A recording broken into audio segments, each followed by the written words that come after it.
The journey has been long and the cost has been high, but the final resolution is finally within your reach today. Stay with us as we reveal the last truth and close the book on this cinematic arc. Hit subscribe now and witness the most important ending. There are moments in life when the ground shifts beneath you without warning. You're standing in a perfectly ordinary place, doing a perfectly ordinary thing, and then someone says something that rearranges every assumption you've ever held. I've lived 64 years on this earth. I've buried a wife, raised a son, retired from 30 years of teaching high school history. I thought I had seen enough of the world to handle most things with some measure of steadiness. I was wrong. It was a Tuesday morning in early October, the kind of cool, bright morning that makes you feel like the world is still a decent place. The maple trees along Birchwood Drive had turned a deep amber, and my grandson Tyler was kicking through a pile of leaves I had swept into the yard just the day before. My granddaughter Emma walked beside me holding my hand, her backpack covered in little embroidered daisies, telling me something very important about a disagreement she'd had with her best friend over the correct way to draw a horse. I was listening. I was completely present. I was a grandfather walking his grandchildren to school on a beautiful fall morning, and the world felt uncomplicated and good. My son Daniel had asked me to stay with the family for 2 weeks while he traveled for work. A contract in Phoenix, something about an infrastructure audit his firm had landed. He and his wife Nicole had bought a house about 40 minutes from my apartment 2 years before, and I made the drive often enough that I kept a bag semi-packed in my closet. Nicole had seemed perfectly fine with the arrangement when Daniel first mentioned it. Maybe quieter than usual, maybe a little distracted when I arrived on Sunday afternoon. But Nicole had always been a woman of few words around me, and I had long since decided not to take it personally. I dropped Tyler and Emma at the front entrance of Cloverleaf Elementary, watched them disappear through the double doors, and turned back toward my car. I had almost reached the parking lot when I heard someone call out behind me. "Excuse me. Are you Mr. Hargrove, Emma and Tyler's grandfather?" I turned. A woman in her mid-40s was walking toward me quickly, holding a lanyard with a school ID badge. She had a kind face, but her expression was careful, measured in the way of someone who has practiced delivering difficult information. "I am," I said. "I'm Mrs. Patterson. I'm the school counselor here at Cloverleaf." She paused for just a moment. "Do you have a few minutes? I'd really like to speak with you privately." I followed her inside and down a hallway lined with children's artwork to a small office near the library. She closed the door, offered me a chair, and sat down across from me with her hands folded on the desk. There was a pause before she spoke, the kind of pause that means someone is choosing their words very deliberately. "I want to start by saying that Emma is not in any trouble. She hasn't done anything wrong. I need to be clear about that." She looked at me steadily. Last Friday, during our monthly check-in sessions with the younger grades, Emma said something that I've been thinking about all weekend. I waited. She said that a man comes to her house at night time when her daddy is away on trips. She said her mother told her it was a secret and that she wasn't supposed to tell anyone, especially not her daddy. The room went very quiet. I could hear the distant sound of children in a gymnasium somewhere down the hall and the hum of a heating system and absolutely nothing else. "Did she say anything about who the man was?" I asked. My voice came out steadier than I expected. Mrs. Patterson shook her head slowly. She said she didn't know his name. She said she had seen him twice. The last time was the Thursday before last. She looked at me carefully. I want to be cautious about drawing conclusions. There can be innocent explanations. But given what she described the secrecy, the instruction not to tell her father, I felt I couldn't let it go without speaking to a trusted adult in the family. She hesitated. "I tried reaching her mother this morning and didn't get an answer.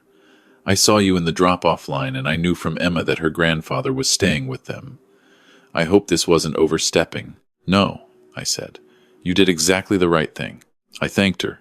I wrote down my phone number and asked her to call me immediately if Emma said anything else. I walked back to my car and I sat in the parking lot for a long time without starting the engine. Daniel had been on 3 work trips in the past 2 months alone. Phoenix was his 4th. I drove back to the house slowly, thinking. Nicole's car was in the driveway. I had assumed she had a morning yoga class on Tuesdays, which was why I had taken the children to school. The lights were on in the kitchen. I sat outside for a moment longer than I needed to. I am not a man who jumps to the worst conclusion. I spent 30 years teaching teenagers, and I learned early that the most alarming sounding thing is rarely the most alarming thing. There are explanations. Neighbors stopping by, old friends, a plumber with an unusual schedule. I told myself all of this as I walked through the front door and said good morning to Nicole and poured myself a cup of coffee from the pot she had already made. She was on her phone at the kitchen table. She looked up, smiled briefly, said something about Emma forgetting her lunchbox. Normal. Perfectly normal. But I noticed her hand close around the phone quickly and turned the screen face down when I walked in. And I noticed that when she went down the hall to get Tyler's forgotten jacket from the hook by the back door, she took the phone with her. I told myself I was imagining things. I spent the rest of that morning in the guest room, reading. But I couldn't focus on the page in front of me. I kept coming back to what Mrs. Patterson had said. Her mother told her it was a secret. Emma was 7 years old, and she had been carrying a secret her mother had told her specifically not to share with her father. After lunch, Nicole said she was going out to run some errands and would be back before 3. I watched her car back out of the driveway, and then I sat at the kitchen table with my coffee and stayed very still for a while. I am not a man who goes through other people's belongings. That has never been who I am. But I am also a grandfather, and there are some things that override the ordinary rules of conduct. The thought of my granddaughter carrying a secret about strange men in the house at night was one of those things. I walked to the small office off the hallway, more of a converted closet, really, with a desk and a filing cabinet where Nicole handled most of the household paperwork. I wasn't sure what I was looking for. I opened the top drawer of the desk out of habit and found the usual things: pens, a small calculator, a pad of sticky notes. In the second drawer, I found a leather portfolio, the kind used for important documents. I told myself I would put it back exactly as I found it. Inside were the children's birth certificates, the deed to the house, some insurance paperwork, and underneath those, tucked into the back flap of the portfolio, a folded piece of paper. I unfolded it. It was a handwritten note.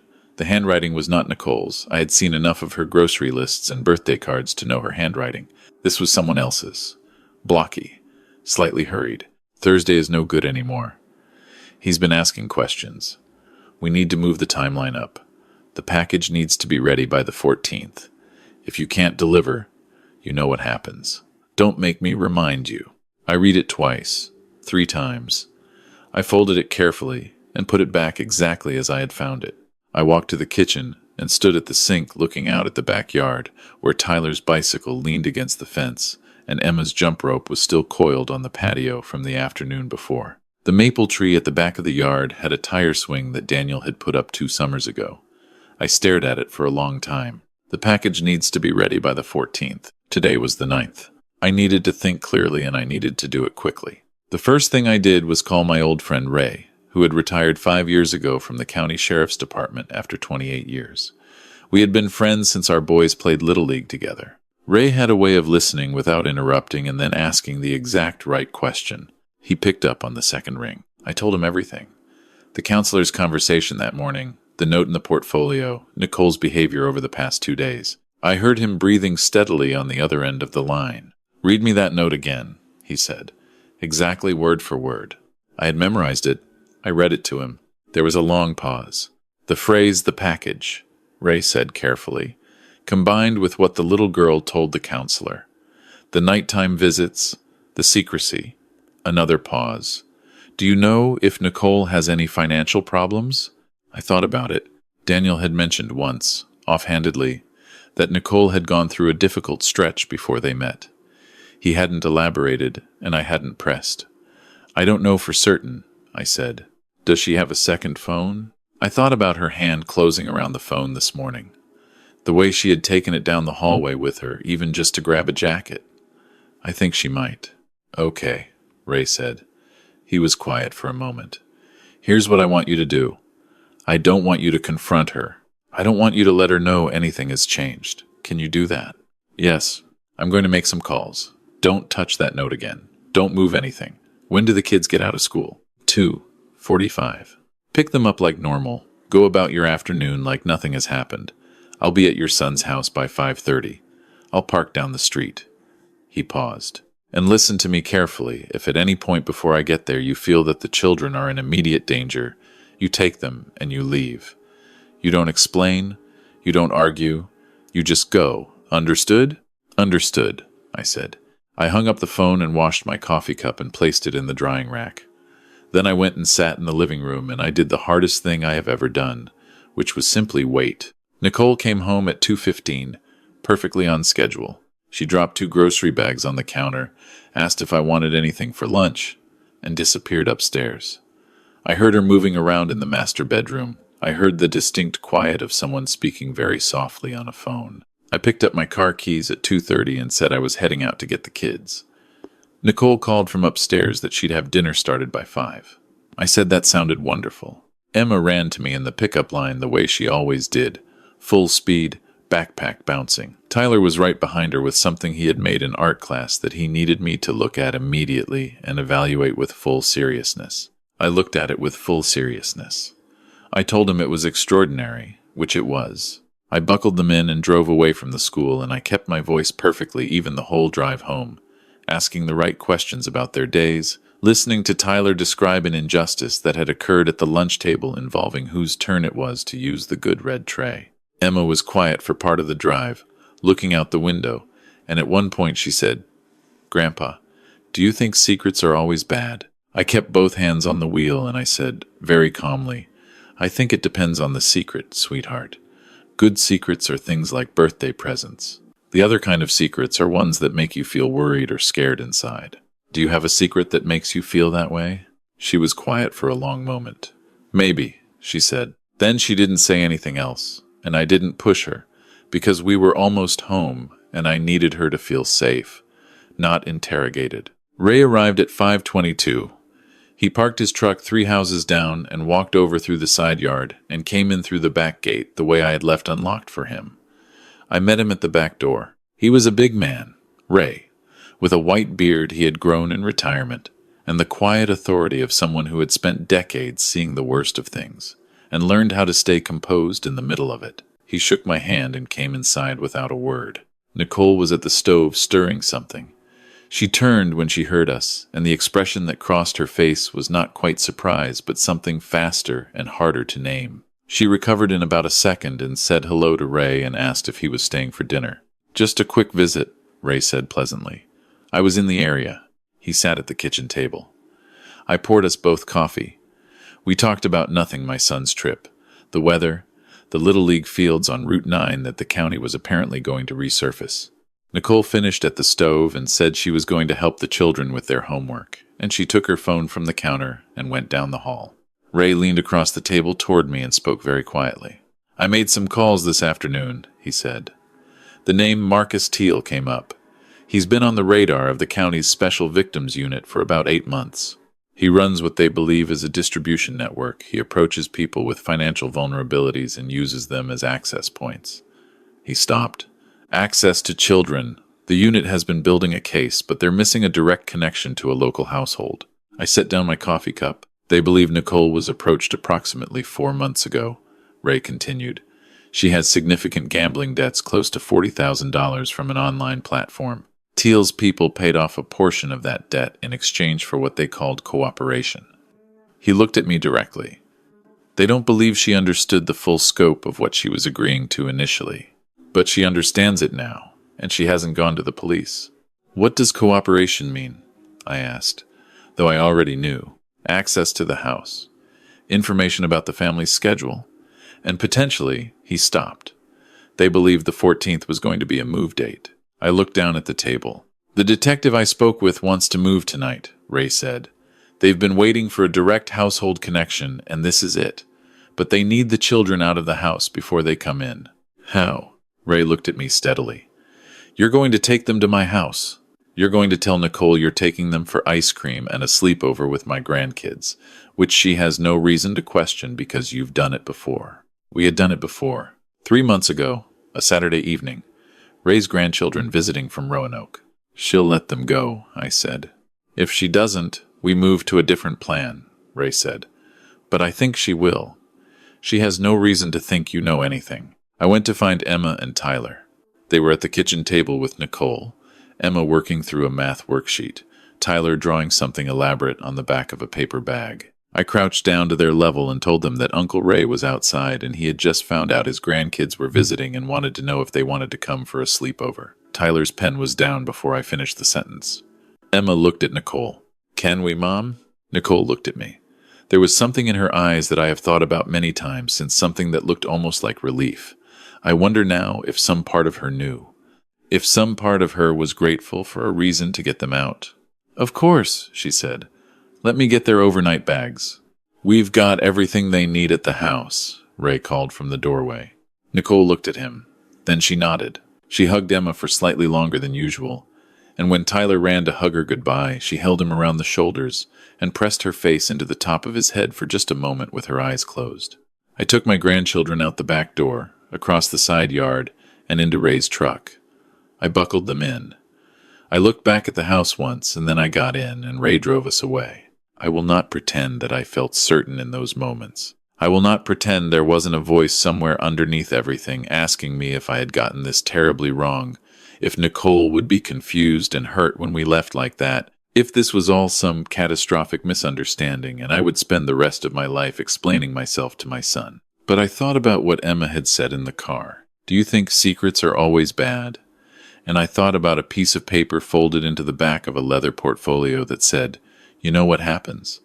And I drove away. Ray's wife, Martha, had the guest room ready and the children's favorite cereal on the counter and a movie already queued up on the television. She was that kind of woman. I sat in Ray's living room and I watched the clock and I waited.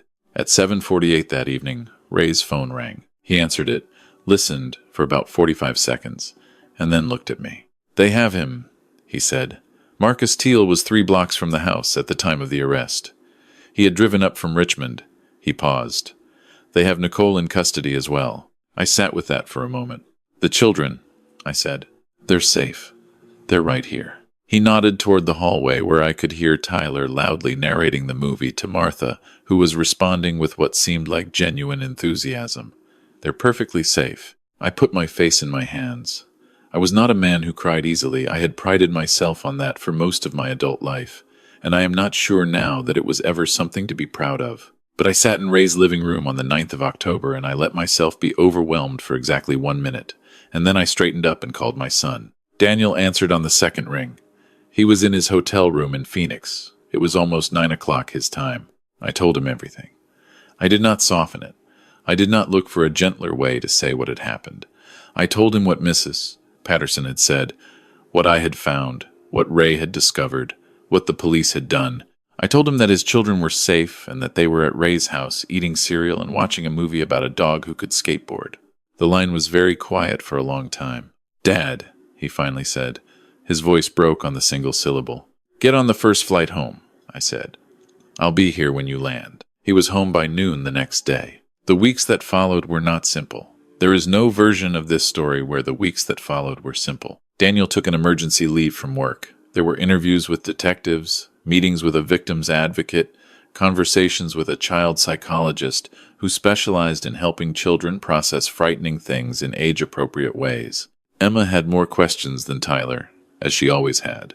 Tyler seemed mostly preoccupied with whether the policeman had been nice to his mother when they took her away, and when we told him they had treated her with respect, he seemed to find this sufficient. Nicole had, as Ray had described, accumulated gambling debts that she had hidden entirely from Daniel. She had been approached 6 months earlier by someone connected to Marcus Teal's network, who had framed the arrangement in terms she could tell herself were not what they were, until she could no longer tell herself that. She had not, the investigators confirmed, directly harmed her children, but she had opened a door. She had let something into the house that had no business being near them. At trial, Marcus Teal received 32 years. He had prior convictions in 2 other states, and the prosecution presented evidence connecting him to 4 other households over a period of 7 years. The detective who had led the investigation told me after the verdict that the arrest at our house, or rather, the phone records and financial transfers that the arrest had unlocked, had provided the thread that unraveled the entire network. Nicole pled guilty to charges of child endangerment and conspiracy. She received 8 years, with the possibility of parole after 5. I will not tell you how I feel about that sentence because I do not yet fully know. I sit with it. Some days I feel it is nowhere near enough. Other days I remember the way she pressed her face into Tyler's hair and closed her eyes. And I understand that human beings are capable of holding contradictions that are too large to resolve cleanly. Daniel moved closer to my apartment 6 months later. He bought a house 2 streets over from Ray's. The children started at a new school and made new friends, and the dog they adopted in January has taken a particular liking to Emma and follows her everywhere. Tyler has started asking me to teach him chess, which I am doing with great enthusiasm and questionable patience. I think often about a Tuesday morning in October, and a school counselor who chose to stop a grandfather in a parking lot rather than let something go unaddressed. I think about how easy it would have been for her to tell herself it wasn't her place, that there was probably an innocent explanation, that she didn't have all the information and shouldn't interfere in a family's private life. She had all the courage of her convictions instead, and because of that, 2 children came home safely. I am not a man given to making sweeping statements about providence or the way that unseen hands arrange things. My wife was a woman of deep faith, and she would have known exactly what to say about all of this. And I find that I borrow her certainty sometimes when my own falls short. What I can say is this. I dropped my grandchildren at school on a Tuesday morning, and a woman I had never met stopped me in a parking lot and told me the truth. The whole chain of events that followed that moment fits through an opening no wider than a few quiet words spoken in the right direction. Emma still holds my hand when we walk somewhere together. Tyler still needs me to look at everything he makes with what he calls my expert grandfather opinion, which I provide unstintingly. The maple tree in Daniel's new backyard does not have a tire swing yet, but it will before summer. I have already bought the rope. I am 64 years old, and I have buried a wife, and I have raised a son, and I have stood in a quiet kitchen holding a folded piece of paper while the world reconfigured itself around me. I have learned that the most important things are rarely announced in advance. They come to you on an ordinary morning while the leaves are turning and your granddaughter is telling you something very important about the correct way to draw a horse. Pay attention, stay steady. And if someone tells you something that feels important, even a stranger, even in a parking lot, even when part of you wants to believe there is an innocent explanation, listen to them. Sometimes the people who protect your family most fiercely are the ones you haven't met yet. And sometimes all it takes is one honest person, willing to speak, to change everything. God saw to the rest.